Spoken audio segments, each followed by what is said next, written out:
আপনি যদি একটু বলতে পারেন অ্যাবাউট এএসডি। কিন্তু এটা বোধহয় সবচেয়ে কঠিন প্রশ্ন। যদি আমি এখন বলি বেঁচে থাকাটাকে ডিফাইন করুন, যে এইখানে এরকম ভাবে ব্যবহার করতে হবে, ওইখানে ওইরকম ভাবে ব্যবহার করতে হবে, এদের সামনে এই কথাটা ঠিক বলা চলবে না।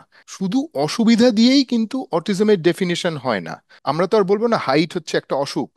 আমেরিকা, ওয়েস্টার্ন ইউরোপ, এই সমস্ত জায়গায় তারা সবাই খুবই ভালো কথা বলতে পারে। ইনফ্যাক্ট আপনার আমার চাইতে বেশি ভালো পারবে। এদিকে আমরা যদি ভারতবর্ষে দেখি, বেশিরভাগই ছেলে মেয়ে যাদের অটিজমের ডায়াগনোসিস আছে তারা স্পেশাল কিন্তু মেন স্কুল স্ট্রিম স্কুলে যায় না, তারা যায় না, স্পেশাল এক্স্যাক্টলি। স্কুলে যায় বা বাড়িতে বসে থাকে। সব আত্মীয় স্বজন খুব আদর করছে, সে রেসপন্ড করছে না। ভিজাভি একটা ওয়েস্টার্ন কনটেক্সট যেখানে this is still considered normal. ব্রেনটা তো একটা খুব আমরা যেটাকে বলি খুব প্লাস্টিক একটা অর্গান। নিউরোসায়েন্স দুটো জিনিস বলি, একটা হচ্ছে হ্যাবিচুয়েশন, আরেকটা প্রিন্সিপাল হচ্ছে নিউরন গুলোর, সেটা হচ্ছে sensitisation. Occupational therapy in itself have any negative impact, or is that a safe course of treatment? অটিজমের ডায়াগনোসিস ব্যাপারটা যে খুব দরকারি তা নয়। 25টা হাসপাতালকে ফোন করলাম, তা 25টার মধ্যে 24টা হাসপাতাল আমাদেরকে বলল কোনো রেকর্ড নেই। বাবা মারা সবসময় মনে হয় ছেলে মেয়েদের প্রচুর প্রবলেম। এখানে আমাদেরকে অটিজম ফোকাস থেকে বেরিয়ে আসতে হবে, যে আচ্ছা ওর তো পাগল কি মাথা, পাগল না? হ্যাঁ হ্যাঁ, পাগল কি পাগল না, ওর খুব কি মাথা, খুব হ্যাঁ মাথা খারাপ কিনা, একদম একদম মাথা খুব খারাপ, বেসিক। হ্যাঁ। আমরা হঠাৎ তো আর কোটি কোটি সাইকাট্রিস্ট জেনারেট করতে এক্স্যাক্টলি। পারবো না।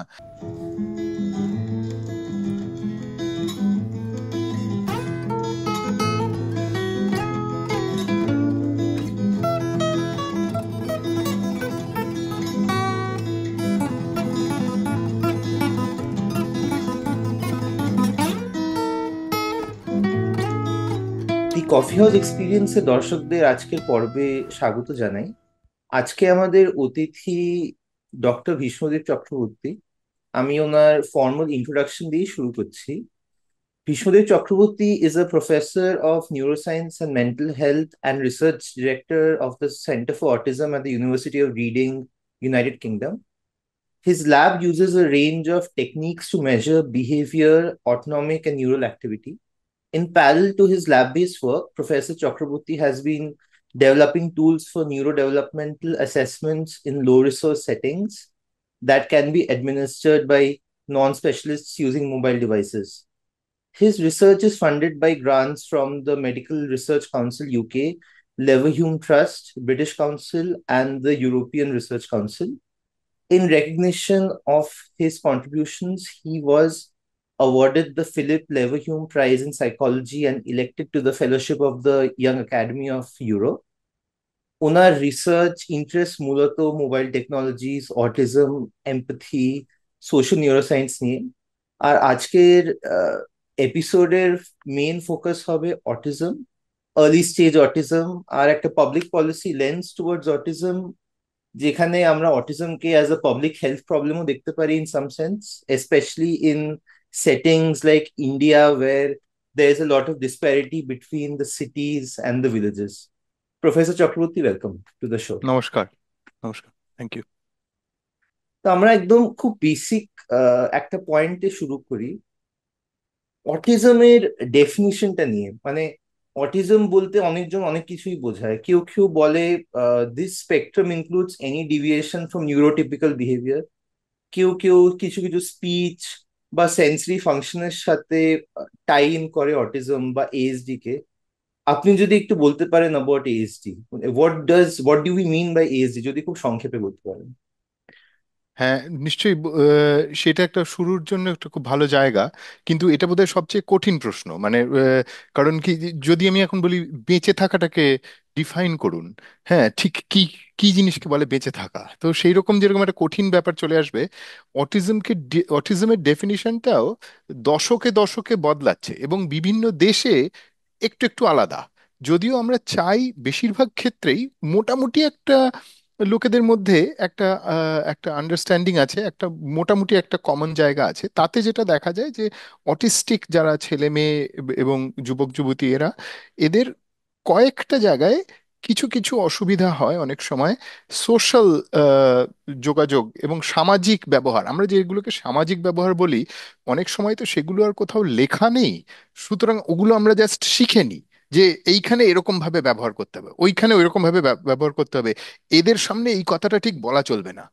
এই ধরনের জিনিসগুলো যেগুলো আমাদেরকে কেউ সেরকম ভাবে শেখায় না বা কোথাও লেখা নেই, সেই রকম ধরনের ব্যবহার গুলোতে অটিস্টিক ছেলে মেয়েদের এবং যুবতীদের বেশ অসুবিধা হয় অনেক সময়। এইটা একটা আহ, একটা একটা ব্যবহার যেটা বারবার দেখা গেছে। আরেকটা হচ্ছে যে অনেক অটিস্টিক লোকজনেরই আহ, কিছু এই অনুভব সংক্রান্ত, মানে আমরা যেগুলোকে সেন্সরি রিসেপশন বলি, যে ঠিক জোরে খুব জোরালো লাইট সহ্য হচ্ছে না, বা অল্প আওয়াজেই খুব অস্বস্তি লাগছে, এই ধরনের কতগুলো সেন্সরি অনুভব সংক্রান্ত অসুবিধা অনেকেরই দেখা যায়। কিন্তু এই এই দুটো জিনিস খুবই সাধারণভাবে আমি বলছি, এইটাতে এটাকে এটা মাথায় রাখতে হবে যে শুধু অসুবিধা দিয়েই কিন্তু অটিজমের ডেফিনিশন হয় না। অনেক অটিস্টিক রাইট। লোকজনেরই খুবই ভালো আম, মানে কোনো জিনিসকে মন দিয়ে দেখার, খুব ডিটেলে দেখার একটা অদ্ভুত শক্তি থাকে। এবং সেই শক্তিটাই ঠিকভাবে চালনা করলে অনেক অনেক বিভিন্ন বৈজ্ঞানিকদের মধ্যে অটিজমের অনেক সিমটম, অনেক লক্ষণ দেখা যায়। অনেক অনেক বৈজ্ঞানিক আছেন যারা অটিজম স্পেকট্রামে নিজেরাও আছেন।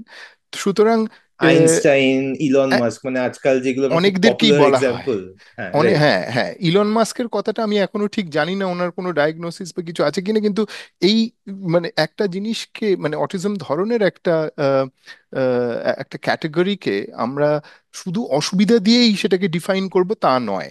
কতগুলো শক্তিও আছে, আবার কতগুলো জায়গায় তাদের বিভিন্ন রকম চ্যালেঞ্জ, বিভিন্ন রকম অসুবিধা সম্মুখীন হতে হয়, সেটাকেও রেকগনাইজ করা।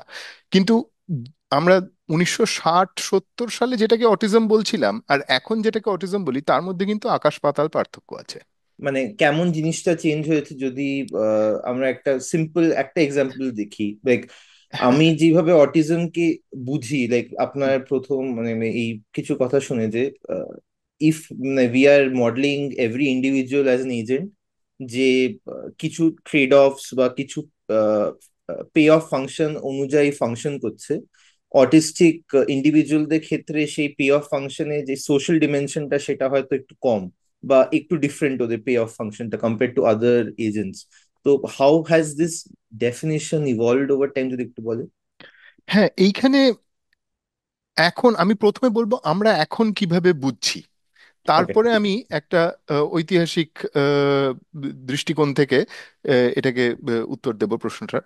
তো এখন আমরা যেভাবে বুঝি আহ, যে সব মানুষের মধ্যেই আহ, একটা কিছু কিছু পার্থক্য থেকে যায়। মানে অটিজম ছেড়ে ছেড়ে দিয়ে উম, যদি আমরা যদি হাইট নিয়ে ভাবি, মানুষ কত লম্বা, তো আমরা তো আর বলবো না হাইট হচ্ছে একটা অসুখ।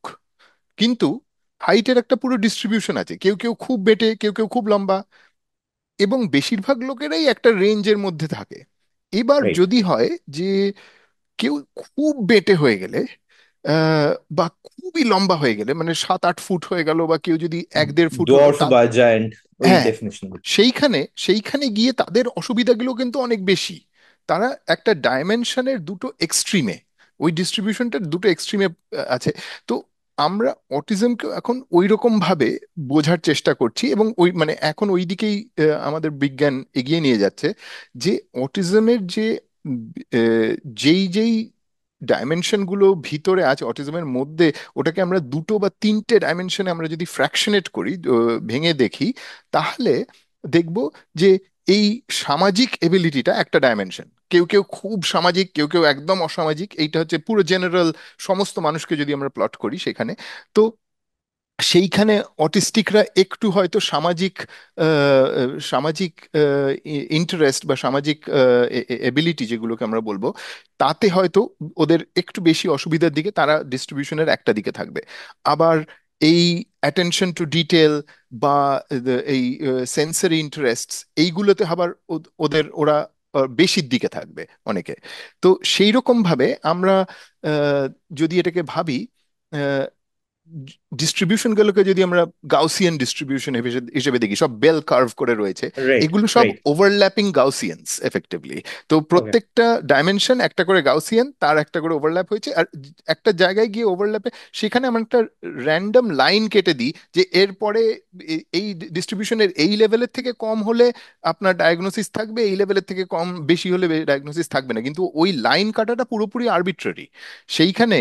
আর সেই আরবিট্রারিনেসটাই আমরা দেখি দশক থেকে দশক কিরম ভাবে বদলেছে। উনিশশো ওকে। পঞ্চাশ ষাট এই সময় যারা অটিজমের ডায়াগনোসিস পেত, সেই সমস্ত ছেলেমেয়েরা বেশিরভাগই আহ, কথা বলতে পারতো না খুব ভালোভাবে। তাদের খুব মানে আমরা বলবো আহ, মানে একটা দুটো শব্দ বা জাস্ট কোনো মতে একটা সেন্টেন্স একসাথে বলা, এবং তাদের অনেকেরই ইন্টেলেকচুয়াল ডিসেবিলিটি ছিল। তাদের এমনি মানে আমরা যেটা একটা জেনেরিক টার্ম বলা হয় বাংলায় মানসিক প্রতিবন্ধী, তাতে কিন্তু অনেক রাইট। কিছু চলে আসে, সেটা তো খুব একটা ক্লিয়ার টার্ম নয়, কিন্তু ইন্টেলেকচুয়াল ডিসেবিলিটি বলতে বুঝবো যেখানে সাধারণ আহ, আহ, সাধারণ যে কতগুলো কথা বোঝা এবং কথা বলার জন্য যেটুকু বুদ্ধির এবিলিটির দরকার, সেইটাতে যদি কোনো অসুবিধা থাকে, মানে লার্নিং অসুবিধা থাকে, শেখার অসুবিধা থাকে, সেইটাকে আমরা বলবো ইন্টেলেকচুয়াল ডিসেবিলিটি। তো 1950 এবং 60-এর সময় যেই ধরনের লোকজনকে অটিজমের ডায়াগনোসিস দেয়া হতো, তাদের প্রায় সকলেরই ওই ইন্টেলেকচুয়াল ডিসেবিলিটি ছিল, এবং তারা প্রায় কেউই কথা বলতে পারতো না, কিন্তু গট মানে ইট। কন্টিনিউয়াস সেন্টেন্সে কথা বলতে পারতো না। এইবার এখন আমরা যদি দেখি, আহ, বেশিরভাগ ছেলেমেয়েরা লোকজনরা যাদের অটিজমের ডায়াগনোসিস আছে, সারা পৃথিবীর কথা বলছি এখানে, তারা কিন্তু বেশিরভাগই স্পেশালি আমেরিকা, ওয়েস্টার্ন ইউরোপ, এই সমস্ত জায়গায় তারা সবাই খুবই ভালো কথা বলতে পারে। ইনফ্যাক্ট আপনার আমার চাইতে বেশি ভালো পারবে এক্স্যাক্টলি। অনেকেই। এবার এবার কিরকম ভাবে এটা তো হচ্ছে দশক থেকে দশকের ফারাক যে, কারণ কি ওই আরবিট্রারি লাইন যেটা বলছিলাম, যেটা আমরা ডিস্ট্রিবিউশনের মধ্যে কেটে দিই যে আচ্ছা এটার এই দিকটা হলে গেলে ডায়াগনোসিস, এদিকটা হলে ডায়াগনোসিস নেই, সেইটা সেটা শুধু দশক থেকে দশকে নয়, দেশ থেকে দেশেও। কারণ কি আমরা যদি এখন ইউরোপ আমেরিকাতে দেখি, যেই ছেলে মেয়েদেরকে অটিজমের ডায়াগনোসিস দেয়া হচ্ছে তাদের বেশিরভাগই কিন্তু মেন স্ট্রিম স্কুলে যায়। তারা একটা যেরকম জেনারেল ছেলেমেয়েরা যেই স্কুলে যাবে সেই স্কুলেই যাচ্ছে। এদিকে আমরা যদি ভারতবর্ষে দেখি, বেশিরভাগই ছেলে মেয়ে যাদের অটিজমের ডায়াগনোসিস আছে তারা স্পেশাল কিন্তু মেন স্কুল। স্ট্রিম স্কুলে যায় না, তারা যায় না, স্পেশাল এক্স্যাক্টলি। স্কুলে যায় বা বাড়িতে বসে থাকে। তার মানে কি ভারতবর্ষে অটিস্টিক ছেলেমেয়েরা নেই যারা মেইন স্ট্রিম স্কুলে যাচ্ছে? নিশ্চয়ই আছে, কিন্তু তারা আর গিয়ে ডিটেক্ট হচ্ছে নিজেদের, না। হ্যাঁ তারা ডিটেক্টেড হচ্ছে না। তো সেই জন্য অটিজমের ডায়াগনোসিস কে পাবে বা কাকে দেয়া হচ্ছে সেটাও দেশ থেকে দেশে আলাদা। মানে আমি যদি খুব মানে ম্যাথমেটিক্যাল টার্মসে হুম, ভাবি, যেই হুম, পয়েন্টে লাইনটা কাটা হয়েছে সেটা hmm, over over the decades, ওই পয়েন্ট অফ দ্য কিউমুলেটিভ প্রবাবিলিটিটা has kept on going up. মানে হ্যাঁ, অটিজমের ডিটেকশনটা has gone up, or the hmm, probability of it being detected has gone up. আর একটা আমার খুব এখানে প্রশ্ন ছিল, হুম, মানে এই যে সোশ্যাল ফাংশন বা সোশ্যাল রিওয়ার্ড সিস্টেমে রেসপন্ড করা না করা, this also has a very strong cultural connotation. মানে আমাদের দেশে মানে এই যে আমাদের the concept of having your own space, but respect for space may be অতটা না compared to hmm, say some western cultures. Hmm, So some behavior that might be considered autistic in an Indian context, যে মানে হুম। সব আত্মীয় স্বজন খুব আদর করছে, সে রেসপন্ড করছে না, ভিজাভি একটা ওয়েস্টার্ন কনটেক্সট যেখানে this is still considered normal, that also has an impact maybe. হ্যাঁ, সেটা খুব, এটা খুবই একটা আহ, খুব ইন্টারেস্টিং ব্যাপার। কারণ কি এটা কোন দিকে এটার যে ইম্প্যাক্ট আছে সেটা অনস্বীকার্য, কিন্তু সেইখানে ইম্প্যাক্টটা কিভাবে হচ্ছে সেইটা বোঝা কিন্তু অতটা সোজা নয়। কারণ কি এটাকে আমি দুভাবে, এটা দুভাবে যেতে পারে। একটা হচ্ছে যে ছোটবেলা থেকেই যে ভারতবর্ষে যে বাচ্চা বড় হচ্ছে, তাকে বাবা মা কাকা কাকি কোলে নিয়ে এই করে সবকিছু করে, এর ফলে এটা হচ্ছে ব্রেনটা তো একটা খুব আমরা যেটাকে বলি খুব প্লাস্টিক একটা অর্গান, মানে অ্যাটলিস্ট ইনিশিয়াল কয়েক বছরের জন্য ব্রেনটা খুব সহজেই চেঞ্জ করতে পারে, অ্যাডাপ্ট করতে পারে, যা যা পৃথিবীতে হচ্ছে, যেরকম ধরনের এক্সপিরিয়েন্স হচ্ছে মানুষটার, তার ফলে নিজেকে ও বদলে ফেলতে পারে। সেই জন্য মনে বলি প্লাস্টিক। তো তার আর যদি ছোটবেলা থেকেই খুব হাই একটা সোশ্যাল ইনপুট থাকছে, তার ফলে যদি ব্রেনের নর্মালি খুব যে মানুষ ভাল লাগতো বা খুব যে সে সোশ্যাল ছিল তা নয়, কিন্তু তাকে এই একটা এক গাদা সোশ্যাল ইনপুট দিয়ে হয়তো তার আহ, যদি ন্যাচারাল টেন্ডেন্সিতে সেই মানুষের কাছে যেত না, কিন্তু সে মোটামুটি শিখে গেল।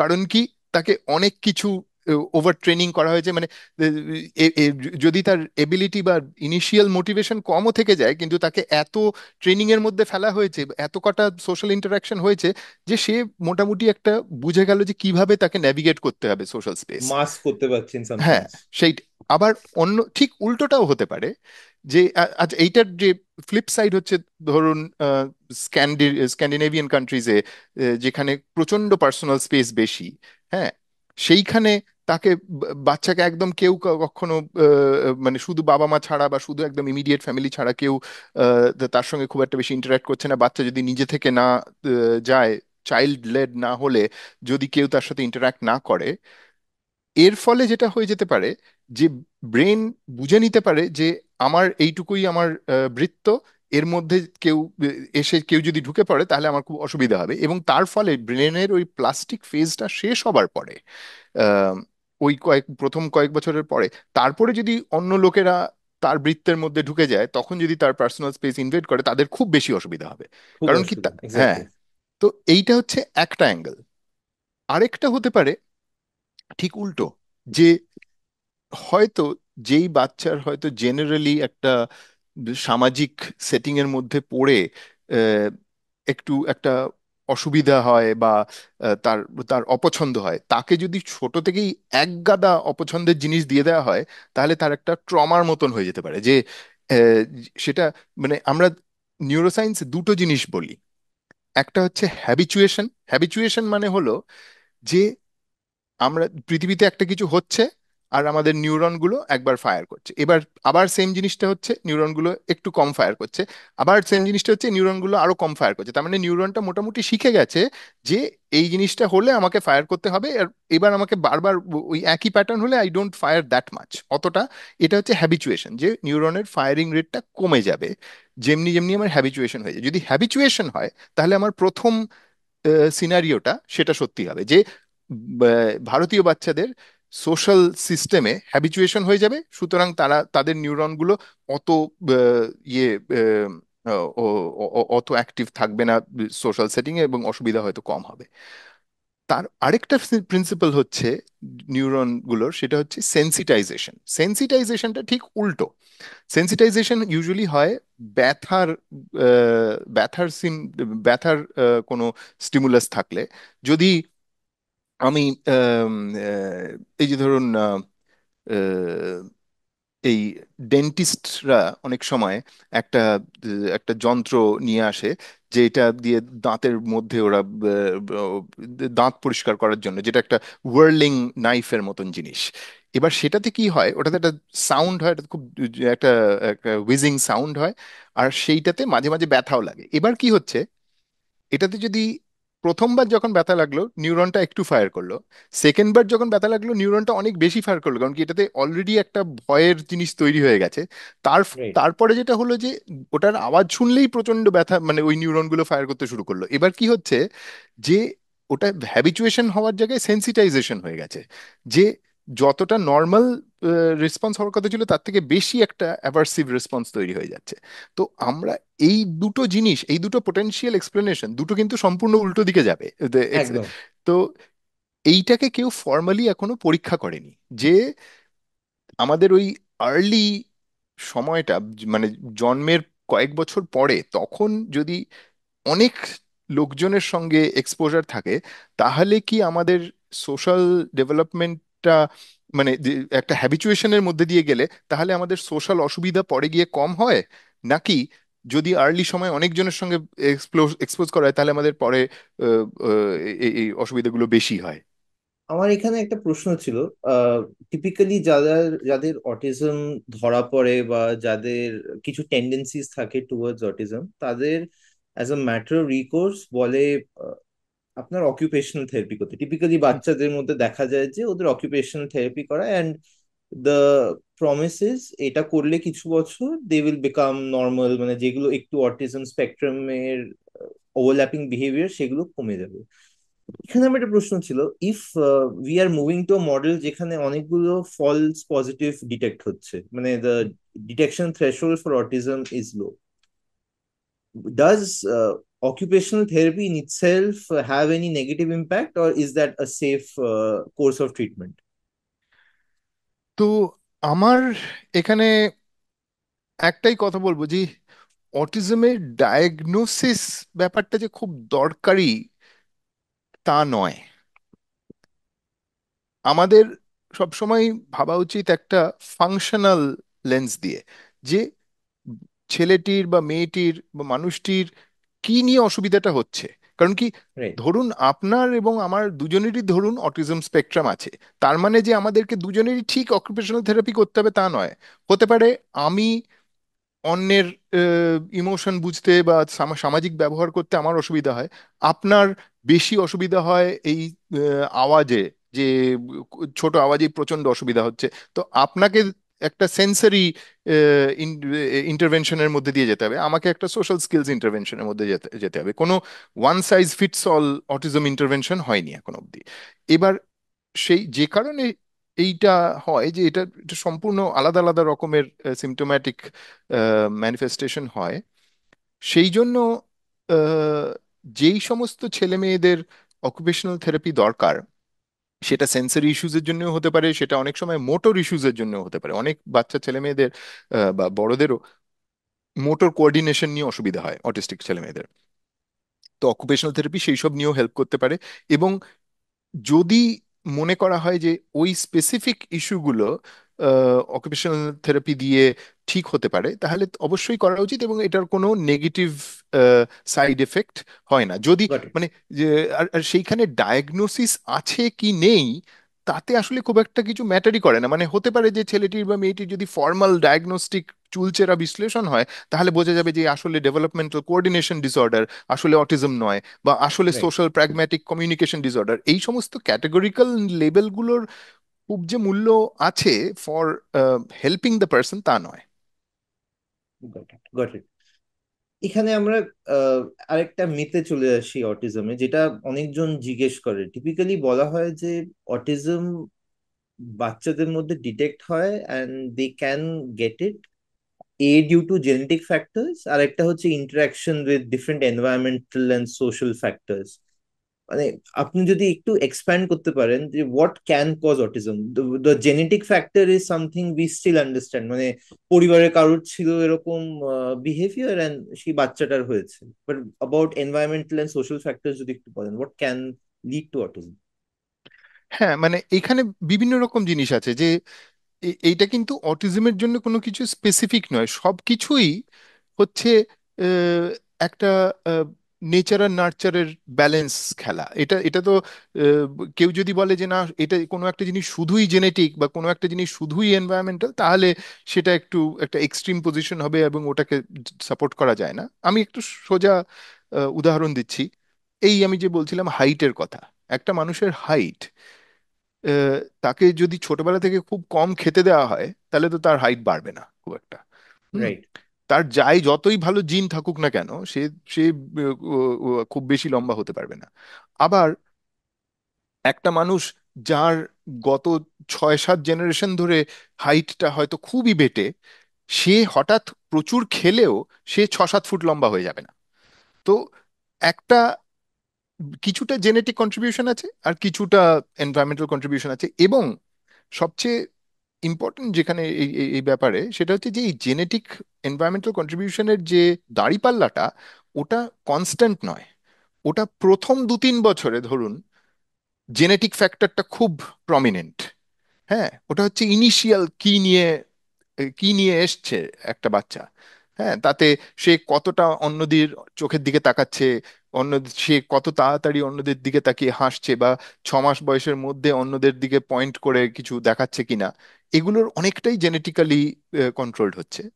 কিন্তু কাট টু 8-10 বছরের ছেলে বা ছেলে মেয়ে, তারা কতটা কথা বলছে, তাদের কথার মধ্যে কতটা মানসিক অনুভূতি সংক্রান্ত শব্দ ব্যবহার করছে, এইটার মধ্যে কিন্তু অনেকটা হচ্ছে এনভায়রনমেন্টাল ইনপুট। তো এই ওকে। ততক্ষণে কিন্তু ব্যালেন্সটা শিফট করে এনভায়রনমেন্টের দিকে চলে গেছে, যে কিরকম নার্চার, হ্যাঁ, মোর কি কি মোর টুয়ার্ডস নার্চার, ঠিক হ্যাঁ। আছে। তো এইটা একটা shifting balance all the way through life. তো ওই রকম ভাবে বলা যে এটা এটা জেনেটিক বা এটা এনভায়রনমেন্টাল, ওইটা ওটা ঠিক নয়।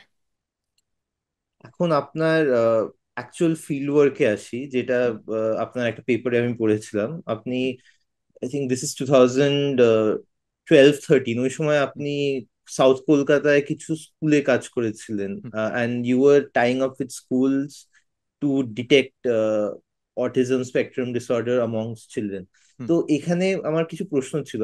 আমাদের যেটা সোসাইটি বা আমাদের যেটা কালচারাল নর্ম, সেখানে এই সাইকিয়াট্রিক এনগেজমেন্ট বা মেন্টাল হেলথ জাতীয় সমস্যাকে খুবই, মানে সেই খারাপ চোখে দেখা হয়, মানে এখনো অনেক একটা স্টিগমা আছে। How did parents actually come up and open up about the problems their children were facing? যদি আপনি একটু আপনার এক্সপিরিয়েন্স বলতে পারেন। নিশ্চয়ই। আর এটা তো একটা, এই এই এই স্টাডিটার একটা গল্প আছে, যদি আমি আমি হ্যাঁ, শেয়ার করতে অবশ্যই চাই। অবশ্যই, হ্যাঁ, একদম একদম, বলুন বলুন। হ্যাঁ।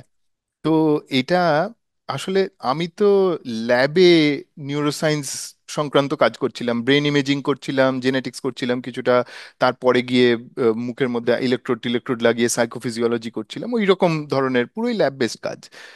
এবার কি হতো, আমি বিভিন্ন কনফারেন্স টনফারেন্সে যেতাম কাজ প্রেজেন্ট করতে, আর লোকের বলতো, ও তুমি কলকাতা থেকে বা ইন্ডিয়া থেকে, তো ইন্ডিয়াতে কতজনের অটিজম আছে, ইন্ডিয়ার কি প্রেভালেন্স। আর আমি সব সময় সেই একটা মানে ঘুরিয়ে টুরিয়ে উত্তর দিতে হতো যে আসলে ইন্ডিয়াতে তো পপুলেশন প্রেভালেন্স হয়নি, কেউ টেস্ট করেনি, কিন্তু আমেরিকার ফিগার দেখে মনে হয় এরম হতে পারে ইন্ডিয়ায়। তো আর ওটা বলতে খারাপও লাগতো একটু যে অবশ্যই। হ্যাঁ। তো আর যেখানে চায়নার অলরেডি 6-7খানা 8খানা হয়ে গেছে, ততদিন আমি 2010-11 কথা বলছি, ততদিনে ওদের অনেকগুলো হয়ে গেছে। তো আমি ভাবতাম আর আমি নিজে এপিডেমিওলজি পড়িনি, কিন্তু ভাবলাম যে বলে না যে fools rush in where angels fear to tread. তো সেইখানে আমি ভাবলাম যে তাহলে একটা করা যাক, আমরা প্রেভেলেন্স স্টাডি করব। আমরা ইন্ডিয়াতে দেখব যে কতটা কত লোকজনের অটিজম আছে। তো আমি দেখলাম যে ইংল্যান্ডে একটা স্টাডি হয়েছিল, খুব বিখ্যাত স্টাডি, সাউথ লন্ডনের স্টাডি, অটিজম প্রেভালেন্স স্টাডি। সেখানে ওরা কি করেছিল যে ওই সাউথ লন্ডনের যত কটা ডাক্তারের ক্লিনিক আছে, এনএইচএস, ওদের তো ন্যাশনাল হেলথ সার্ভিসের ক্লিনিকগুলো, তাদের রেজিস্টার গুলো থেকে ওরা দেখলো যে কত টোটাল ওদের পপুলেশন যাদেরকে এই ক্লিনিকগুলো সার্ভ করে, সেটা হচ্ছে ডিনোমিনেটর। আর নিউমারেটর হচ্ছে কতজনকে অটিজমের ডায়াগনোসিস দেয়া হয়েছে। তো এটা clinical record, extensive clinical record map করে, তো এইটা ওরা আহ, খুঁজে সেটাকে তারপর কিছু বিভিন্ন মিসিং ডেটার অ্যানালিসিস টিসিস করে, তারপরে ওরা সেইটা প্রেজেন্ট করেছিল, ভেরিফাইও করলো। এবং আমি ভাবলাম ঠিক ওই রকমই একটা জিনিস এখানে করা যাক। তো আমার কিছু কোলাবোরেটররা ছিল কলকাতায়। তো তখন আমার এখনো মনে আছে, এটা 2009 সাল বোধহয়, 9-10 ওরকম একটা সময়। তখন 25টা হাসপাতালকে ফোন করলাম, আচ্ছা। যে যেগুলোর আউটপেশেন্ট ডিপার্টমেন্ট আছে, যারা সাইকাট্রিক আউটপেশেন্ট সাইকাট্রি ডিপার্টমেন্ট আছে, এবং যারা অটিজমের ডায়াগনোসিস করে। আর আইডিয়াটা ছিল যে আমরা দেখব যে মোটামুটি কোন পপুলেশনকে সার্ভ করছে, সেটার একটা আইডিয়া আমরা সেন্সাস রেকর্ড থেকে বের করে নেব, আর জিওগ্রাফিক্যাল ডিস্ট্রিবিউশন দেখে, আর নিউমারেটরে আমরা ওদের টোটাল গুলো জোগাড় করে সেরকম একটা করে মডেল করব। রাইট। তা 25টার মধ্যে 24টা হাসপাতাল আমাদেরকে বলল কোনো রেকর্ড নেই। তো তখন, এবং আমার মনে আছে একটি হাসপাতালের ভদ্রলোকের সঙ্গে কথা ছিল, উনি আমাকে বললেন যে আমরা রেকর্ড রেখে কি করব, যার ডায়াগনোসিস দরকার ছিল সে নিয়ে গেছে, আমরা কি রেখে কি করব যে কে ডায়াগনোসিস, কটা লোক ডায়াগনোসিস পেয়েছে। তো আমি মানে ইটস পারফেক্টলি আন্ডারস্ট্যান্ডেবল। আমি বুঝতে পারছি যে এটা কিরকম, মানে যেরকম কোর্স লোড এখানকার যেরকম পেশেন্ট লোড যে হুম। এখানকার ডাক্তারদের হ্যান্ডেল করতে হয়, সেখানে রিসার্চের জন্য যে আলাদা করে সবাই সময় রেখে ডকুমেন্টেশন করবে এ করবে তার সময় নেই, মানে অনেক বড় এখানে পেশেন্ট লোড লোকেদেরকে হ্যান্ডেল করতে হচ্ছে।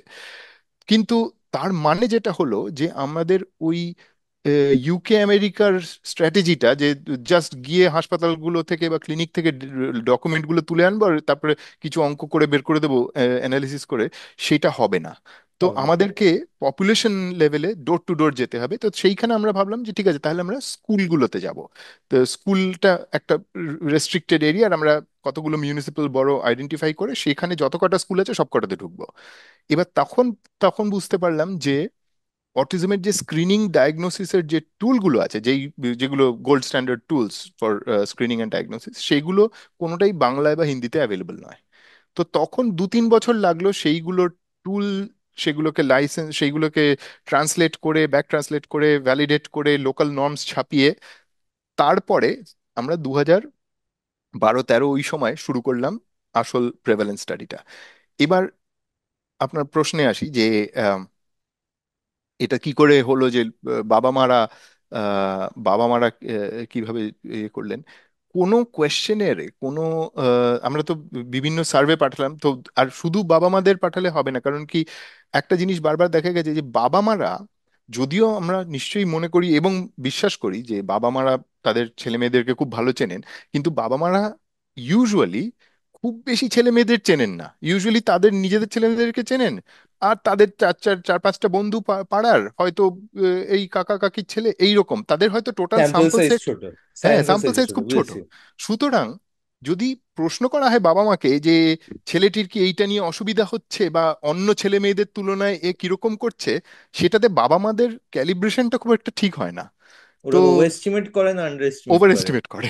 ওভার বাবা এস্টিমেট, বাবা ওকে। বাবা মাদের, বাবা মারা সবসময় মনে হয় ছেলে মেয়েদের প্রচুর প্রবলেম, কিন্তু কিন্তু সেই জন্য আমরা বাবা মাদেরও মেজার করলাম, তারপর টিচারদেরকেও মেজার করলাম। টিচারদের কাছে অনেক বড় স্যাম্পল সেট, সুতরাং টিচাররা অনেক বছর ধরে পড়াচ্ছেন, ওরাও দেখছেন, ওরা মানে শয়ে শয়ে ছেলে মেয়েদের রাইট। দেখছেন। তো ওদেরটা অনেকটা কাছাকাছি, একটু রিজনেবল এস্টিমেট। তো আমাদের, আমরা টিচাররা এবং বাবা মাদের এস্টিমেট গুলোকে ইয়ে করে একসাথে করে, এবং কোনো কোয়েশ্চেনের গুলোই যেগুলো আমরা ইউজ করেছি, কোনো প্রশ্নগুলোর মধ্যেই আমরা অটিজম ডায়াগনোসিস বা সাইকিয়াট্রিক ডায়াগনোসিস সেই সব কিছু লিখিনি। কারণ কি আমরা তো আর শুধু কোয়েশ্চেনিয়ারের বেসিসে কিছু ডায়াগনোজ করছিলাম না। সুতরাং এটা খুব ইম্পর্টেন্ট আমাদেরকে যে শুরু থেকেই আমরা স্কুলগুলোকে বলেছিলাম যে আমাদের ইভেনচুয়াল এমটা কি, যে আমরা একটা অটিজমের প্রেভালেন্স করব। কিন্তু আহ, বাবা মাদের জন্য যাতে অযথা ওদের ভয় না বেড়ে যায়, সেই জন্য আমরা বলেছিলাম যে এটা একটা ডেভেলপমেন্টাল চেকলিস্ট, যে রাইট। বাচ্চা কিভাবে বাড়ছে, তার কি নিয়ে, তার কি ভালো লাগে, তার কি নিয়ে কি ভালো লাগে না, কিসে অসুবিধা হয়, সেই সব নিয়ে একটা বেশ বড় প্রশ্নের সেট। তো সেইটা বাচ্চারা বাবা মারা এবং টিচাররা ভরে দিলেন। এবার সেইটাতে যারা একটা কাট অফ স্কোরের ওপরে ছিল তাদেরকে আবার আরেক রাউন্ড ইন্টারভিউ, তাদের পরে তারপর বাচ্চার সঙ্গে বসে একটা ক্লিনিক্যাল অ্যাসেসমেন্ট সব করে, তারপর এই 3 লেভেল স্টেজ করার পরে তারপর আমরা ওই প্রেভালেন্স এস্টিমেটটা বের করেছিলাম। এখানে টুল সেটে আসি। মানে হুম, টিপিক্যালি যেটা ডিফারেন্ট সাইকোলজিস্টরা ইউজ করে, খুব সিম্পল একটা কোয়েশ্চেনের মানে হুম, স্টার্টিং ডায়াগনোসিসটা হচ্ছে মা বাবার সাথে বসছে, কিছু প্রশ্ন জিজ্ঞেস করছে, একটা কোয়েশ্চেনের ফিল করছে, একটা স্কোর আসছে, be it automated or be it manually calculated, and তারপরে they proceed from that point. Hmm. এটা তো অবশ্যই একটা মানে স্কেলেবিলিটি চ্যালেঞ্জ আছে। মানে this this can't be scale to a scenario যেখানে আমরা 100টা বাচ্চা একদিনে অ্যাসেসমেন্ট করব। তো এই প্রবলেমটা কিভাবে আপনারা মিটিগেট করেছেন? এইটা একদম, এটা একদম খাস প্রবলেম। আর এবং সেইটার জন্যই আমরা এখন যে কাজ করছি সেইটা ডিজিটাল জোনে চলে গেছি। কারণ কি আমাদের এই প্রেভেলেন্স স্টাডিটার জন্য আহ, যারা এই অ্যাসেসমেন্ট গুলো করছিল বাবা মাদের সঙ্গে এবং বাচ্চার সঙ্গে, তারা সব খুব highly trend clinical psychologist. Right. এবং সেটা সেই জন্যই আমাদের 4 বছর লেগেছিল মানে পুরো ডেটা কালেকশন করতে, এবং তা- ঘন্টা মানে শয়ে শয়ে ঘন্টা, পসিবলি হাজার হাজার ঘন্টা লোকেদের টোটাল সময় লেগেছে পুরো জিনিসটা স্টাডিটা করতে। এবং এটা করতে করতেই আমরা বুঝেছিলাম যে এইটা স্কেলেবল হবে না। এই আমাদের ওই স্টাডিটার জন্য জাস্ট লোকেরা মানে আমাদের আর মানে গোল্ড স্ট্যান্ডার্ড ওটাই ছিল এবং সেই জন্য আমরা গোল্ড স্ট্যান্ডার্ড এভাবে করেছি। কিন্তু ইন দ্য ফিউচার বা আমরা যদি একটা লার্জ স্কেল দেশের মধ্যে আমরা বুঝতে চাই যে বাচ্চাদের নিউরো ডেভেলপমেন্ট কিরকম হচ্ছে, সেটা তাহলে আমাদের তো অত কোটি কোটি সাইকোলজিস্ট সাইকিয়াট্রিস্ট নেই। মানে এখন ইনফ্যাক্ট আমি রিসেন্টলি দেখছিলাম ডাব্লিউএইচওর এস্টিমেটে অনুসারে ভারতবর্ষে 130 কোটি লোকের জন্য 7,000-এরও কম মেন্টাল হেলথ প্রফেশনাল আছে। Mental health professional includes everything from everything. Psychologist to right. Psychiatrist to anything. তো প্রত্যেক মানে যদি সেইটাকেও যথেষ্ট মানে যথেষ্ট লুজ ডেফিনিশনের মধ্যে ধরেও আমাদের বেরোচ্ছে প্রায় প্রত্যেকটি মেন্টাল হেলথ প্রফেশনালের জন্য প্রায় 2 লাখ লোক আছে, যাদের মধ্যে আর যদি আমরা তার মধ্যে থেকে সাইকিয়াট্রিস্ট কজন বা ক্লিনিক্যাল সাইকোলজিস্ট কজন দেখি তাহলে তো তার থেকে অনেক বেশি। সুতরাং এটা স্কেলেবিলিটিটার বিশাল প্রবলেম। তো সেই জন্য আমরা ওইটা যে স্কেলেবল নয় সেই কারণে আমরা পরে ওই প্রেভেলেন্স স্টাডির পরে চলে গেলাম একটা প্ল্যাটফর্ম তৈরি করতে, যেটার নাম স্টার্ট। সেইটা সেই স্টার্ট প্ল্যাটফর্মটা হচ্ছে আহ, বিভিন্ন কিছু কিছু কোয়েশ্চেনের খুব অল্প, কিন্তু কিছু কিছু গেম যেগুলো ট্যাবলেটে খেলা যায় এবং যার ফলে কিছু আহ, যে ডেটাটা তৈরি হচ্ছে সেই ডেটাটা পরে মানে ট্যাবলেট থেকে ডাইরেক্টলি ওটা একটা সেন্ট্রাল সার্ভারে চলে যাবে, যেইটা দিয়ে তারপর একটা সেন্ট্রাল জায়গায় একটা অ্যানালিসিস টিম বসে সেই বাচ্চাটার প্রোফাইলিং করতে পারে, কারণ কি একসাথে ডেটাটা চলে আসছে। কিন্তু এই অ্যাসেসমেন্টটার জন্য কোনো স্পেশালিস্ট দরকার নেই। এই অ্যাসেসমেন্টটা করতে পারে ওই আশা ওয়ার্কার বা আঙ্গনবাড়ি ওয়ার্কার যারা আহ, ধরুন এই পোলিও ড্রপ দিচ্ছে, তাদেরকে এক রাইট। সপ্তাহের ট্রেনিং দিয়ে ওই ডিজিটাল অ্যাসেসমেন্টটা দিয়ে তারা বাচ্চাদের সঙ্গে ওপর অ্যাসেসমেন্টটা করতে পারে। এবং তাহলে কি হচ্ছে, ডেটা কালেকশনের ফেজটা যেখানে আমাদের মানে আগের বার হাজার হাজার ঘন্টা লেগেছিল, কিন্তু সেখানে হাজার হাজার ঘন্টা স্পেশালিস্ট লোকেদের ঘন্টা লাগবে না। আমাদের লার্জ স্কেল আমরা রিক্রুট করতে পারি, যেরকম পোলিও ড্রপের জন্য রিক্রুট করা হয় সেরকম ভাবে আমরা লার্জ স্কেল কমিউনিটি হেলথ ওয়ার্কারদের রিক্রুট করে তাদেরকে ট্রেন করে তাদেরকে আমরা কমিউনিটিতে পাঠাতে পারি। এবং একটা সেন্ট্রাল অ্যানালিসিস টিম রইলে তারা যে সেই ডেটাটা আসার পরে তারা সেটা দেখে প্রোফাইলিং করে বলতে পারলো যে বাচ্চাটার কোনখানে অসুবিধা, এবং যদি অটিজম ডায়াগনোসিসের খুব বেশি সম্ভাবনা আছে কি নেই। সেইটা হচ্ছে আমাদের স্টার্ট প্রজেক্ট। সেটা আমরা 2023-এ ওটার ওই প্ল্যাটফর্মটার প্রথম যে ডেটা সেট যেটা আমরা এই দিল্লির আশেপাশে ডেটা কালেক্ট আচ্ছা। করে সেটাকে আমরা ছাপিয়েছি। এবং সেটা খুবই ভালোভাবে রিসিভড হয়েছে। এবং সেটা আমরা এই অ্যাপটা এই সেটার সম্পূর্ণ কোড যেটা ছিল সেটাকে আমরা ওপেন সোর্স লাইসেন্সে রিলিজও করে দিয়েছি, নাইস। যাতে অন্যরা যে যদি এইটা নিয়ে কাজ করতে চায়। কারণ কি একটা অ্যাপ যখন তৈরি করা হয় তখন তখন যেই ধরনের অপারেটিং সিস্টেম থাকে, যেই ধরনের হার্ডওয়্যার থাকে, সেইটা তো হার্ডওয়্যার আর অপারেটিং সিস্টেম কন্টিনিউয়াসলি লোকেরা ডেভেলপ করে যাচ্ছে, অ্যান্ড্রয়েড আইওএস সব এগিয়ে চলেছে। আমরা যখন অ্যাপ তৈরি করি তারপর টেস্ট করি করে 4-5 বছরের একটা প্রজেক্ট শেষ হলো, ততদিনে নতুন অ্যান্ড্রয়েড বেরিয়ে গেছে, নতুন নতুন ডিভাইস এসে গেছে। তো সেই জন্য এটা ইম্পর্টেন্ট যে কেউ এই ধরনের এই যে আমরা অ্যাপ তৈরি করে কোডটা রিলিজ করেছি, কেউ এটা নিয়ে তারপর নতুন জিনিসে they can build apply on it, করুক। মানে এটাকে হ্যাঁ, এক্সটেন্ড সেটাই, করতে পারে। সেটাই আমাদের এ- ইচ্ছে। তো এখানে আমার একটা প্রশ্ন ছিল, মানে আমরা জাস্ট যদি ডাবল ক্লিক করি স্টার্টের উপর, হুম, আপনারা কি কি মেজার করছেন? মানে আমি আপনার একটা ভিডিও দেখছিলাম, আপনি বোধহয় ইউরোপিয়ান সেন্টারে কোনো একটা টক দিচ্ছেন অ্যাবাউট হুম, স্টার্ট, যেখানে আপনি বলছিলেন যে বাচ্চাটা খেলছে, বাচ্চাটা হুম, ট্র্যাজেক্টরি হাত হুম। দিয়ে দেখছে, কি কত জোরে প্রেস করছে হ্যাঁ, বাটনটা, ইত্যাদি ইত্যাদি। মানে খুবই ইন্টারেস্টিং। যদি আপনি একটু ওই আন্ডারলাইং এই র্যাশনালটা বলতে পারেন অ্যাবাউট সাম অফ দ্য নিশ্চয়, টেস্ট, তাহলে খুব ইন্টারেস্টিং হতে পারে। নিশ্চয়ই। একদম শুরুতে যেটা বলেছিলাম যে অটিজমকে আমরা যেভাবে এখন ভাবি যে এটার মধ্যে কতগুলো ডাইমেনশন আছে। অটিজম তো আর একটা কোনো জিনিস নয়, একটা মনোলিথিক এন্টিটি নয়। তো একটা ডাইমেনশন হচ্ছে সোশ্যাল বা সামাজিক ডাইমেনশন। তো এই সামাজিক ডাইমেনশনটাকে মাপার জন্য আমরা সামাজিক একটা সোশ্যাল মোটিভেশন অন্যদের প্রতি কতটা তার ইন্টারেস্ট আছে, একটা অন্য মানুষের সঙ্গে ইন্টারাক্ট করার বা অন্য মানুষের ছবি দেখার বা অন্য মানুষের সঙ্গে খেলা করার কতটা ইন্টারেস্ট আছে, সেটা মাপার জন্য একটা খুব সোজা পরীক্ষা আমরা করি।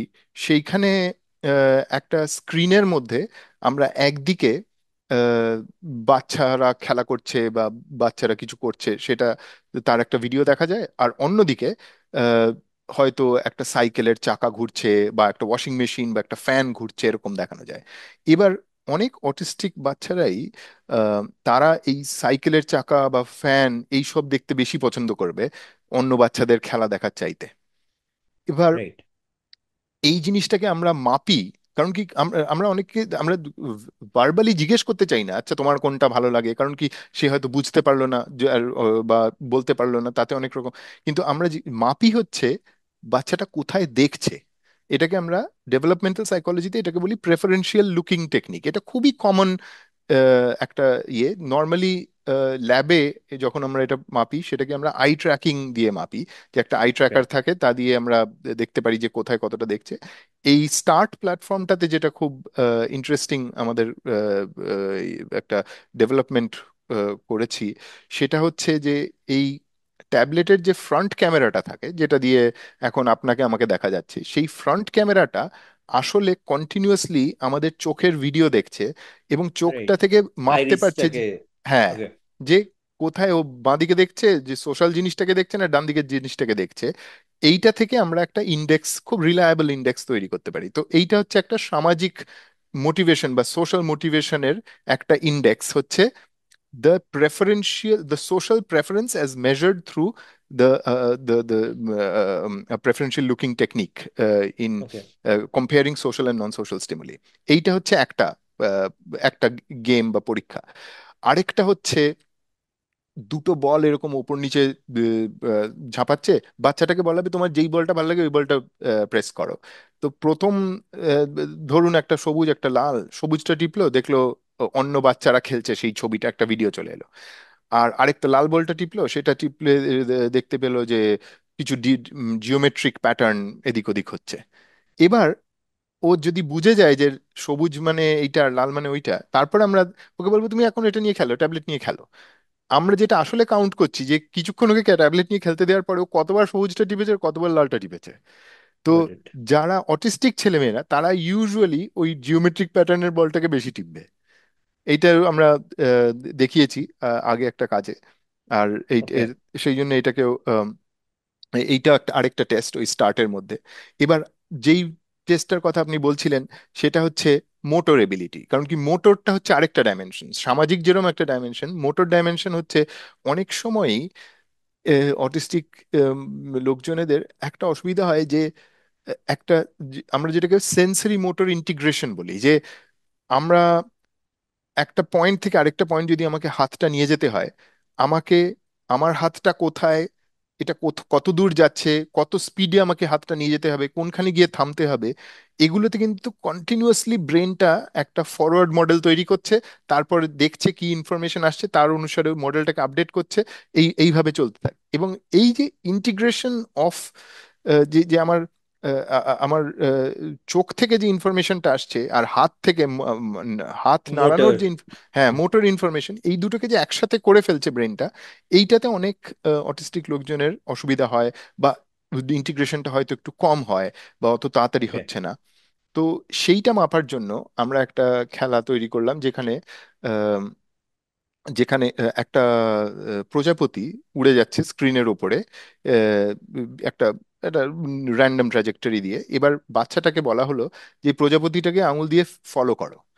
তো এই ফলো করার যে ট্র্যাক করা হচ্ছে তাতে বোঝা যাবে যদি যার খুব ভালো সেন্সরি মোটর ইন্টিগ্রেশন, সে খুব ভালো ফলো করতে পারবে, কারণ কি একদম ঠিক প্রজাপতির পিছন পিছন যাচ্ছে। রাইট। যার একটু আহ, এই ইনফরমেশনটা ইন্টিগ্রেট করতে অসুবিধা হচ্ছে সে আইদার একটু স্লো হবে অথবা একটু এদিক ওদিক হাতটা বেরিয়ে যাবে, তারপর আবার কারেক্ট করতে হবে। তো আমরা সেই অ্যাকচুয়াল ট্র্যাজেক্টরি থেকে কতটা দূরে চলে যাচ্ছে, কতটা এরর হচ্ছে বা কতটা দেরিতে সে করছে, এইগুলোকে আমরা মাপি। সেটা দিয়ে আমরা ওকে। মোটর ডাইমেনশনটাকে মাপছি। সেই রকম আরেকটা হচ্ছে আহ, কত ফোর্সে আমরা একটা বাবল কে ফাটাচ্ছি, একটা বাবল ফাটানোর খেলা সেটাতে। কারণ কি, যদি আমাদের মোটর অসুবিধা থাকে তাহলে হয়তো আমরা ঠিক টাইমে হাতটাকে আস্তে করতে পারলাম না, সেই জন্য বাবলটা, আমি এইটুকু করলেই বাবল ফেটে যাবে আমি জানি, কিন্তু আমি যদি এইখানে আমার ঠিক আন্দাজটা না থাকে, আমি গিয়ে খুব জোরসে জোরসে ধাক্কা মারি। অযথাই জোরে জোরে হ্যাঁ, মারছি, বুঝেছি। হ্যাঁ, তো সেইটাও কিন্তু মোটর প্ল্যানিং এর একটা অসুবিধা। তো সেইটাও মোটর অ্যাঙ্গেলে আসবে। তারপর আরেকটা টেস্ট আছে যেটা যেটা সেন্সরি ইয়ের জন্য, মানে অনেক অটিস্টিক ছেলেমেয়েরা এই এক ধরনের ইয়ে হয়, এক ধরনের একটা খেলা হয় মেলাতে অনেক সময় পাওয়া যায়, যে একটা পাখার মতন জিনিস যেটা ঘুরলে মনে হয় যেন পাখাটার মধ্যে সার্কেল গুলো গোল গোল গোল গোল ঘুরছে। এটা ইলিউসরি কন্টুর বলা একটা খেলা হয়। হ্যাঁ, ওকে। যে এমন করে পাখাটাকে মার্ক করা আছে যে পাখাটাকে এমনি করে ঘোরানো হয় তাহলেই মনে হবে যেন কতগুলো সার্কেল বোবো বোবো করে ঘুরছে ওটার মধ্যে। তো এই এই ধরনের খেলা যেখানে একটা মনে হচ্ছে একটা প্যাটার্ন ঘুরছে, অটিস্টিক ছেলে মেয়েদের অনেক সময় খুব ভাল লাগে। এবার ওকে। ওটা ঘন্টার পর ঘন্টা ওরকম ওরা খেলে যেতে পারে। এবার সেইটাকে আমরা ট্যাবলেটের মধ্যে ঢুকিয়ে দিয়ে ওই ওই ওই রকম একটা পাখার ভিডিও ট্যাবলেটের মধ্যে ঢোকানো আছে। এবার যখন ওটা চলছে, আমরা অটিস্টিক ছেলে মেয়ে সবাইকে বলি যারা খেলছে ওইটা নিয়ে, যে তোমার যতক্ষণ এটা দেখতে ইচ্ছে ততক্ষণ দেখো, যদি এটা ভালো না লাগে এখানে একটা লাল বোতাম আছে, ওটা টিপে দিয়ে ওটা বন্ধ হয়ে যাবে। তো আর কিচ্ছু নয়, এটা খুব সোজা ইনস্ট্রাকশন। এবার যেটা দেখি যে অটিস্টিক ছেলেমেয়েরা ওটা অনেকক্ষণ ধরে দেখে। আর ওকে। আরেকটা যেটা দেখি, যে ওরা অনেক সময় খুব কাছে আসে ওটার। তো আমরা ফ্রন্ট ক্যামেরা দিয়ে সেটাও মেপে নিচ্ছি যে বাচ্চাটা কতটা কাছে আসছে আর কতক্ষণ ধরে দেখছে। তো সেইটা দিয়েও আমরা এই মোটর হলো, সেন্সরি হলো, সোশ্যাল হলো, এরকম করে করে। তাছাড়া কোয়েশ্চেনেয়ারও আছে। তো এই ধরনের সমস্ত খেলা বা গেমিফাইড অ্যাসেসমেন্ট যেগুলোকে বলি, সেই খেলা এবং কোশ্চেনের এইসব দিয়ে আহ, আমরা ওই স্টার্ট প্ল্যাটফর্মটা তৈরি করেছি।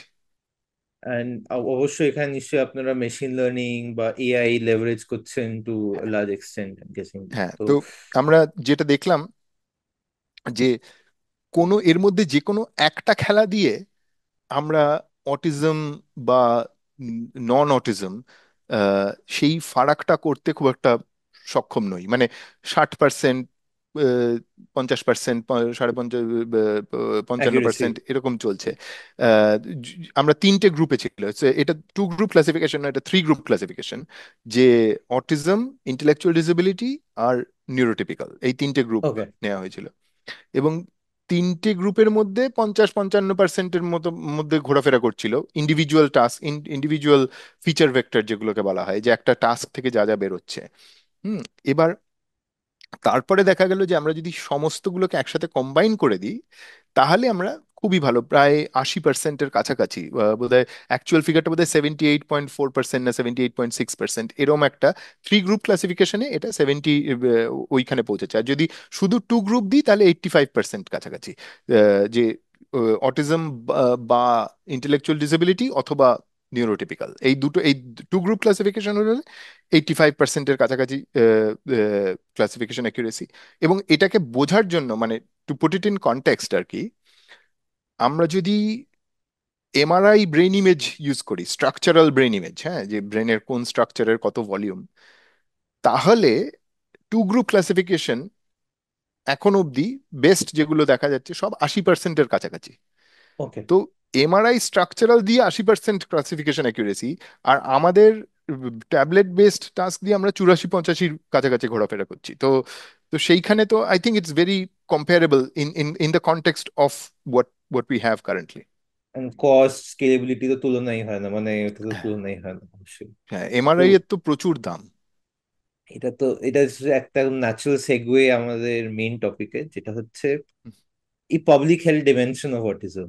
মানে হুম, পাবলিক হেলথ যেটা টিপিক্যালি বোঝায়, ডিফারেন্ট পেপারে যা আমরা পড়েছি বা আর্টিকেলে যেটা পড়েছি, যে it's a lot about prevention hmm, rather than cure, it's lot about prevention. হুম, অটিজমের যদি আমরা একটা ন্যাশনাল পলিসি বা ওই জাতীয় কিছু ভাবার চেষ্টা করি, তো prevention maybe is not a very valid policy, কেন আমরা তো এটা তো একটা কন্টেজিয়াস ডিজিজ না যে আমরা প্রিভেন্ট করতে পারি। তো হুম। How will be approach such a policy, যদি একটু আমরা ডিসকাস করতে পারি। নিশ্চয়ই। তো এইখানে এটা আপনি যেটা বলেছেন একদম একদম খাঁটি কথা যে এটাকে প্রিভেন্ট করার কথা হচ্ছে না।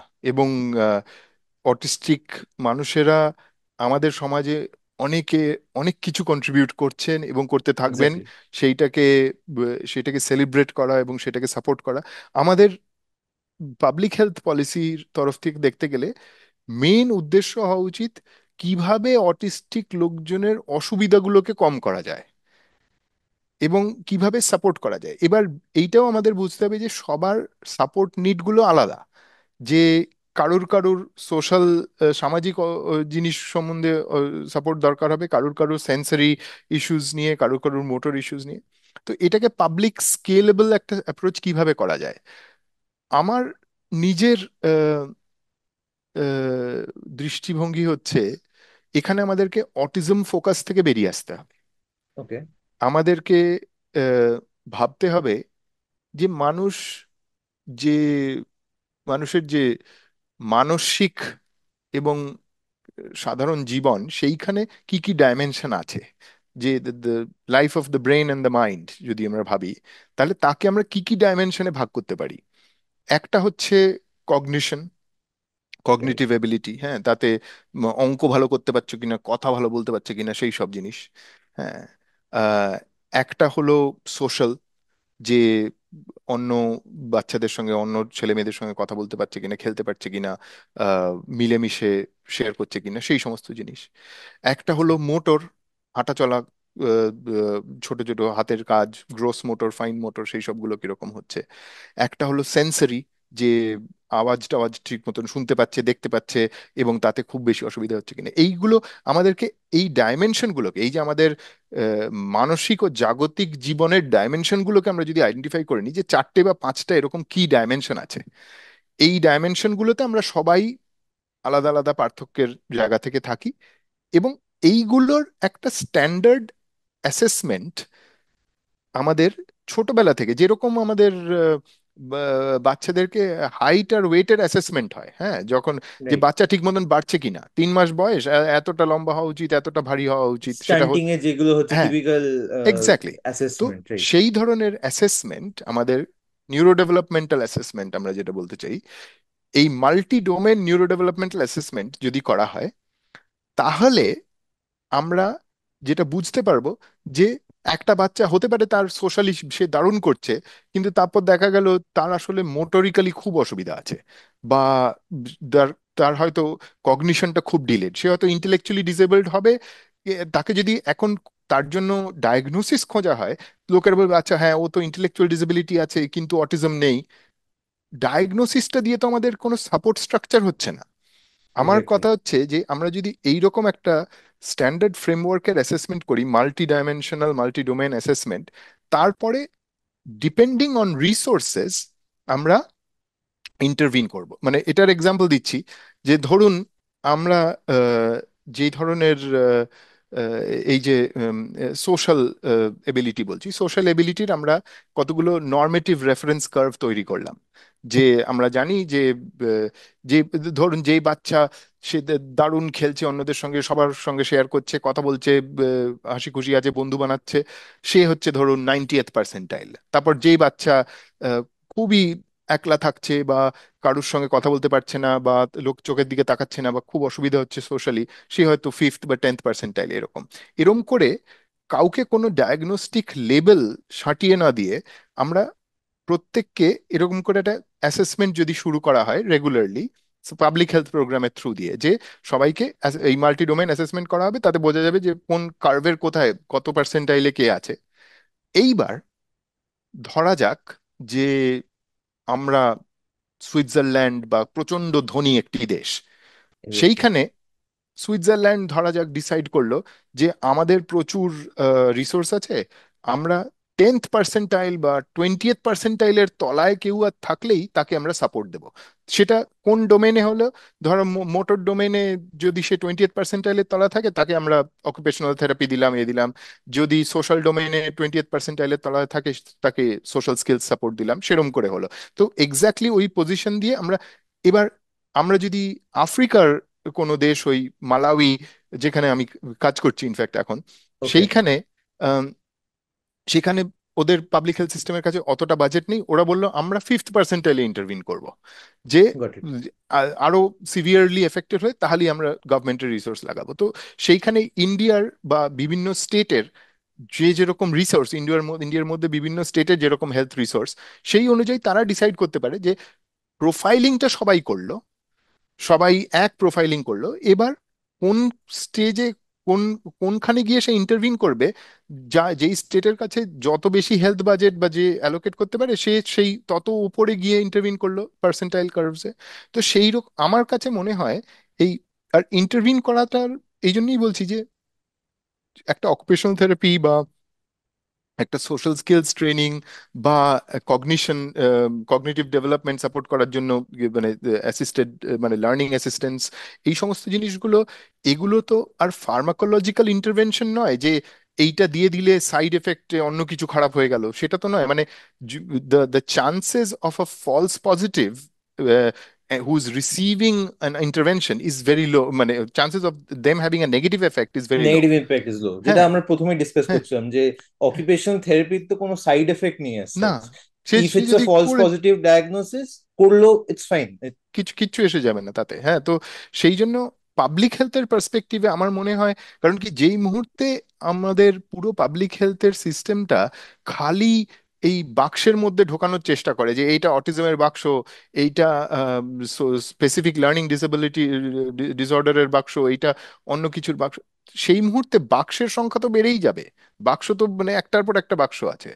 আহ, সুতরাং আমাদের ওই পুরো প্যারাডাইমটাকেই ছেড়ে দিয়ে এই dimensional, common dimension of human development, সেইগুলোকে দেখে সেগুলো অ্যাসেস করে তারপর যার যেই ডাইমেনশনে অসুবিধা হচ্ছে বা যেই মানে যেরকম ফাংশনিং লেভেল দেখা যাচ্ছে সেই অনুযায়ী তাকে সাপোর্ট দেয়া।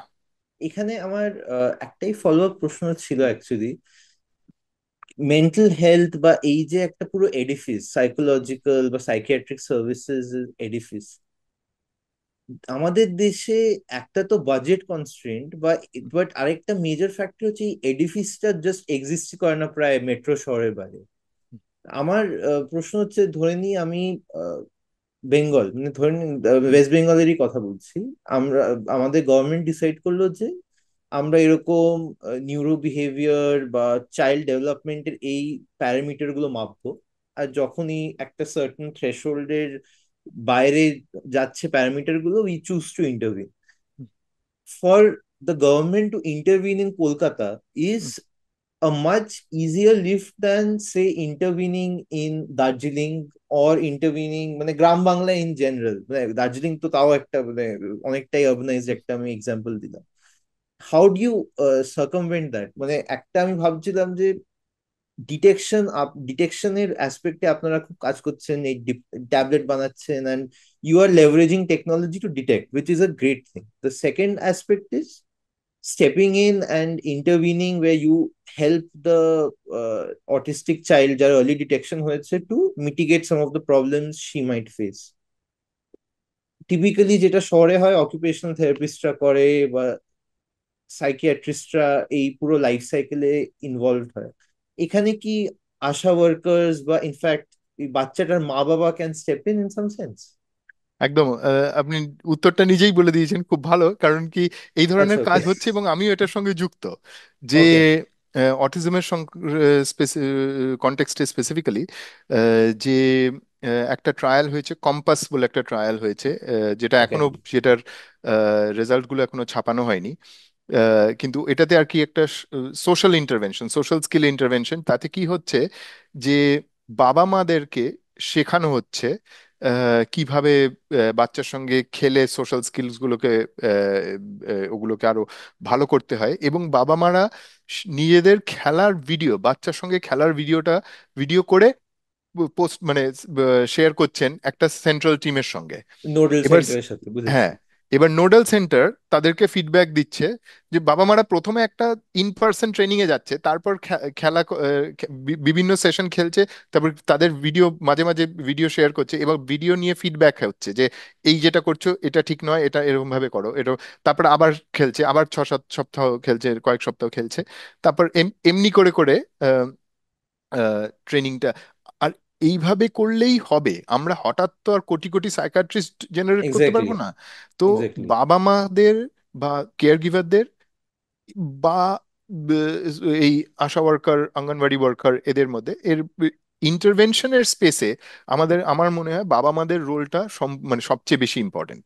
কারণ কি আশা ওয়ার্কার, অঙ্গনওয়াড়ি ওয়ার্কারও হয়তো করতে পারবে, কিন্তু রোজ রোজ বাড়িতে গিয়ে তো করতে পারবে না, আর বাড়ির এনভায়রনমেন্টেই অনেকটা চেঞ্জ হয়, অনেকটা এফেক্ট করে। তো সুতরাং আমার মনে হয় যে যে parent supported interventions in each of this domains, এই মোটর, সেন্সরি, সোশ্যাল, এইগুলোকে আমাদেরকে প্রায়োরিটাইজ করা উচিত। এই ধরনের ইন্টারভেনশন গুলোকে আহ, আরো মানে গভর্নমেন্টের তরফ থেকে বা রিসার্চের তরফ থেকে দেখা উচিত যে কিভাবে আমরা, কারণ কি অনেক ক্লিনিক্যাল ইন্টারভেনশন আছে এইসব ডোমেনে যেখানে এক্সপার্টরা এটা ইন্টারভেনশনটা অ্যাডমিনিস্টার করতে পারে, কিন্তু সেটা দিয়ে হবে না। আমাদেরকে একটু মানে আই উড সে একটু ডাইলিউট করে ব্যাপারটাকে, যেটাতে বাবা মারা গট ইট। ব্যবহার করতে পারে, সেটা বাবা মাদের শেখানো যায়, সেইটা করে যাতে স্কেলেবল হয়, সেই দিকে যেতে হবে। আর দ্বিতীয় জিনিস যেটা খুব ইম্পর্টেন্ট, গ্রাম বাংলা নিয়ে যেহেতু বলেছেন প্রশ্ন, সেটা হচ্ছে যে গ্রাম বাংলায় কাজ করবে কিনা। আমার যেটা মনে হয় যে যে স্টিগমার কথা অনেক সময় আসে, স্টিগমাটা স্টিগমা আসে কারণ কি এই সমস্ত লেবেলগুলো নিয়ে। হ্যাঁ, যে আম, ওর তো আহ, তো অটিজম আছে, বা ওর তো ইয়ে এডিএইচডি, এডিএইচডি তো তাও শুধু শহরের ব্যাপার, শহরেই বেশি পপুলার। কিন্তু আহ, মানে জেনারেল একটা একটা বাইনারি থিঙ্কিং হয়ে যায় না, যে আচ্ছা ওর তো পাগল কি মাথার, পাগল না। হ্যাঁ হ্যাঁ, পাগল কি পাগল না, ওর খুব কি মাথা, খুব হ্যাঁ মাথা খারাপ কিনা, একদম একদম মাথা খুব খারাপ, বেসিক। হ্যাঁ। তো এই এই জিনিসটাকে যদি আমাদেরকে আমার মনে হয় যদি যেই মুহূর্তে আমরা এই বাইনারি ভাবনা চিন্তা থেকে একটা ডাইমেনশনাল রাইট। ভাবনায় চিন্তায় আসি, সেই হুম। মুহূর্তে জিনিসটা অনেক, সিগমাগুলো কমে যাওয়ার সম্ভাবনা অনেক বেশি। মানে আমরা যদি আজকে বলি যে ওর কি হাইট আছে না নেই, সেটা যেমনি কথাটার কোনো মানে নেই। হ্যাঁ, হাইট আছে না নেই বলে তো কিছু হয় না, সবারই হাইট থাকে। সেরকমই সবার কোনো একটা মোটর এবিলিটি থাকে, সবার কোনো একটা সোশ্যাল এবিলিটি থাকে। এখন সেই হাইটের জন্য তার কোনো অসুবিধা হচ্ছে কিনা সেইটা অন্য ব্যাপার। সেই সোশ্যাল এবিলিটির জন্য কোনো অসুবিধা, যার যেটার জন্য অসুবিধা সেই সেটার জন্য সাপোর্ট নেবে। এখন এই এই ডাইমেনশনাল ভিউটা খুব ক্রুশিয়াল। সেটা দিয়ে স্টিগমাকে টার্গেট করা যায়, যে যেই মুহূর্তে আমি আর কোনো মানে ছাপ লাগিয়ে দিচ্ছি না যে আচ্ছা না, এবার এবার প্রশ্নটা হচ্ছে যে আহ, সেই ছাপ লাগানোটার কি কোনো তাহলে দরকার আছে? এটা তো মানে এটা শুনতে তো খুব ভাল লাগে যে কোনো কারুর কোনো লেবেল দেয়া হবে না, সবাই যার যেটা দরকার সে সেটা নেবে। কিন্তু লেবেলের একটা দরকার যেটা আছে, এবং আমার কাছেও যেটা মানে যে জিনিসটা নিয়ে আমি এখন এখনো ভাবছি, যে যে সার্ভিস অ্যালোকেশন যেটা হয়, যে গভর্নমেন্টের তরফ থেকে কালকে যদি 1 কোটি ছেলে মেয়ে আমার কাছে এসে বলে যে না আমার সবার এখন সোশ্যাল স্কিলস ইন্টারভেনশন দরকার, আমাকে তো একটা কোথাও বলতে হবে যে না হবে এরা না। পাবে আর এরা পাবে না। পাবেন, তো এক্স্যাক্টলি। এবং সেইখানে কিছু একটা ফর্মাল রেকগনিশনের সিস্টেম দরকার। এখন গভর্নমেন্ট যেটা ইউজ করে সেটা হচ্ছে স্পেসিফিক ডায়াগনস্টিক ক্যাটাগরি দিয়ে ইউজ করে, যে আচ্ছা অটিজমের ডায়াগনোসিস হলে পাবে, কিন্তু সোশ্যাল প্র্যাগম্যাটিক কমিউনিকেশন ডিসঅর্ডার হলে পাবে না। হ্যাঁ, তো এইরকম ধরনের কতগুলো ডায়াগনোসিসের ক্যাটাগরি। আর এই তো অটিজম অ্যাক্ট পাস হওয়ার আগে, আজ থেকে 10 বছর আগে, 10 10-12 বছর আগে যখন অটিজম অ্যাক্ট পাস হয়নি, তখন তো বাচ্চা ছেলে মেয়েদের অটিজম হলে বাবা মারা গিয়ে মেন্টাল রিটার্ডেশনের ডায়াগনোসিস চাইতেন ডাক্তারের কাছে। চাইতেন, কারণ কি এক্স্যাক্টলি। মেন্টাল রিটার্ডেশনটা সার্ভিসে অ্যালাউড, সার্ভিসেস ছিল। তারপরে অটিজম অ্যাক্ট হয়ে গেল, তখন অটিজমের ডায়াগনোসিস নিয়েও লোকেরা খুশি থাকে। কিন্তু এইটা তো সেইটাই হচ্ছে আমাদের দেখার বিষয়, যে আহ, একটা কিছুটা একটা সিস্টেম দরকার হবে যেখানে লোকেদের সার্ভিসের জন্য কি দরকার সেই একটা সার্টিফিকেট, তাদের একটা কোনো সার্টিফিকেশন দরকার। কিন্তু আমার মনে হয় যদি সেই সার্টিফিকেশনটা একটা নিউমেরিক সার্টিফিকেশন হয়, তাহলে সেটাকে বাইনারাইজ করা খুব কঠিন হবে। আমি যদি বলি যে স্কেল হ্যাঁ, একটা, মানে হ্যাঁ, 10-এর একটা এটা স্কেল হ্যাঁ, মতন, দশে, নট নট হ্যাঁ, 0-1, গট ইট। হ্যাঁ, হ্যাঁ, তো তখন আমি বলবো হ্যাঁ ও হচ্ছে 8.5, সেটা নিয়ে তো আর স্টিগমা হবে না যে ও 8.5 আর গট আমি ইট। 8। কিন্তু আমি যদি বলি ও হলো মেন্টালি রিটার্ডেড আর আমি মেন্টালি রিটার্ডেড নই, সেটা একটা স্টিগমার জায়গা হয়ে যাবে। বুঝেছি, মানে যেটা হয় টিপিক্যালি, হুম, মা বাবা নিজেদের ফিলিং মনে করতে শুরু করে একটা পয়েন্টে, যে আমাদের নার্চার কোথাও ভুল ছিল, তাই জন্য হ্যাঁ, আমার বাচ্চা সাফার করছে, which is the worst thing, হ্যাঁ, ওয়ার্স্ট হ্যাঁ, possible response to such a problem. একদম, একদম। আর সেইখানেই এটা এটা সবচেয়ে মনে রাখা দরকার যে ব্রেনটা স্ট্যাটিক নয়, ব্রেনটা একটা ডাইনামিক প্লাস্টিক অর্গ্যান। এটা একটা লার্নিং মেশিন। একে যেরকম ভাবে শেখানো হয় সেরকম ভাবে শেখে, শেখার এবিলিটিটা কমতে থাকে বছর বয়সের সঙ্গে সঙ্গে। কিন্তু কোনো সময়ই এটা এটা এটা মানে স্থাণু, জড় জড় পদার্থের মতন নয়। শেষ প্রশ্ন আজকের জন্য, আহ আপনি এখন কি নিয়ে রিসার্চ করছেন? মানে একটা তো অবশ্যই আপনার রিসার্চ এজ এ সায়েন্টিস্ট, যেখানে আপনি থিওরিটিক্যাল অ্যাসপেক্টস অফ অটিজম বা নিউরোসায়েন্স রিসার্চ করেন, বাট প্র্যাকটিক্যাল ইন্টারভেনশন নিয়ে আপনি কি কাজ করছেন এখন, যদি আপনি একটু বলেন। হ্যাঁ, আমি এখন এই স্টার্ট যেই প্ল্যাটফর্মটার কথা বললাম, যেটা অটিজম অ্যাসেসমেন্টের জন্য, সেইটাকে এক্সপ্যান্ড করে আমরা আরেকটা প্ল্যাটফর্ম বানিয়েছি, স্ট্রিম বলে, যেটা okay. Which stands for scalable transdiagnostic early assessment of mental health. এবং এইটাতে আমরা ঠিক যেইটা আমি আপনাকে বলছিলাম সেইটাই করার চেষ্টা করছি। স্ট্রিমের মধ্যে আমরা মোটর, সেন্সরি, সোশ্যাল আর কগনিটিভ, এই ডাইমেনশনগুলোকে মেজার করার চেষ্টা করছি। এবং আমরা মালাউই এবং ভারতবর্ষে 4,000 বাচ্চাকে আমরা মেজার করেছি করে, we are trying to create ওই রেফারেন্স কার্ভ। দেখতে ওকে। চাই, এটা জেনারেল পপুলেশন, অটিজম টটিজম কিছু নয়, এটা জেনারেল পপুলেশনের বাচ্চাদেরকে মেজার করে দেখতে চাই যে ডিস্ট্রিবিউশনটা কিরকম হয় কগনিশনে, 0 থেকে 6 বয়সের মধ্যে কত রকম ভ্যারিয়েশন দেখা যায়, মোটরে কতটা ভ্যারিয়েশন দেখা যায়। এই কার্ভগুলো তৈরি করছি এখন। সেইটা থেকে তারপরে আমরা যেটা বলছিলাম যে আমরা যে একটা যদি লার্জ স্কেল সারা দেশে এরকম একটা অ্যাসেসমেন্ট রোল আউট করা যায়, তাহলে সেইটা দিয়ে আমরা বাচ্চাদেরকে পজিশন করতে পারবো। তারপরে তার সঙ্গে সার্ভিস লিঙ্ক করা, সেটা তো একটা পরের কথা। সেটা একটা বড় কাজ যেটা চলছে। এছাড়া আরেকটা ল্যাব বেসড কাজ, এটার সঙ্গে যার কোনো সম্পর্ক নেই আপাতত, কিন্তু যেটা নিয়ে আমি খুব এক্সাইটেড, সেটা হচ্ছে আহ, আমি আমরা দেখছি যে মানুষের যা মানুষ খাচ্ছে, হ্যাঁ, তার ফলে যে আমাদের পেটের মধ্যে, আমাদের ইন্টেস্টাইনে যে ব্যাকটেরিয়া গ্রো করছে, সে গাট ওকে। ব্যাকটেরিয়া যাকে বলে, তারা কিভাবে ব্রেন ফাংশন এবং বিহেভিয়ারকে অ্যাফেক্ট করছে। তো আমরা গাট ব্রেন অ্যাক্সিসটাকে ওকে। স্টাডি করছি। এবং এটা খুবই বড় এক্সপেরিমেন্ট আমরা জাস্ট শেষ করলাম, এখন সব ডেটা অ্যানালাইজ করছি সেটার থেকে, যেটা থেকে আমরা দেখতে চাই যে যে গাট ব্যাকটেরিয়া। আর এইভাবেই এটা যুক্ত হচ্ছে, কারণ কি গাট ব্যাকটেরিয়াগুলো এমন কতগুলো কেমিক্যাল ওরা নিঃসরণ করে, এই গাবা বা সেরোটোনিন এই ধরনের কতগুলো নিউরোট্রান্সমিটার কেমিক্যাল, যেইগুলো কিন্তু ব্রেনে বিভিন্ন নিউরনরা একে অপরের সঙ্গে কথা বলার জন্য ব্যবহার করে। তো আমরা কিছু জানি না যে ব্যাকটেরিয়ার থেকে যেই গাবা বা সেরোটোনিন বেরোচ্ছে, সেটা কি ব্রেনে পৌঁছায় না পৌঁছায় না, বা যদি ব্যাকটেরিয়াগুলো বেশি গাবা তৈরি করে বা বেশি সেরোটোনিন তৈরি করে, তাহলে কি আমাদের ব্রেনের ফাংশনিং কিছুভাবে বদলে যায়। আমরা এইটা অনেক মানে কথার কথা হিসাবে বা প্রাচীন পুঁথিপত্তর পড়ে বলতে পারে অনেকেই যে হ্যাঁ, সবাই জানে যে কি খাচ্ছ তার সঙ্গে একটা সম্পর্ক থাকে, কিরকম ভাবে তোমার ভাবনা চিন্তা চলছে, সেটা হুম। অনেকেই অনেক সময় বলে। কিন্তু সেটাকে সেটাকে যদি আমরা আজকের বিজ্ঞানের লেন্স দিয়ে দেখি এবং সেটাকে বুঝতে হয়, তাহলে আমাদেরকে এই গাট মাইক্রোবায়োটা, যে ব্যাকটেরিয়া এবং তার সঙ্গে ব্রেনের যে ফাংশন, সেইগুলোকে স্টাডি করতে হবে। তো সেইটা একটা বড় এক্সপেরিমেন্ট কতগুলো চলছে। তো এখন সেই সেই ডেটা আমরা এখন সেগুলোকে অ্যানালাইজ করছি আর কি।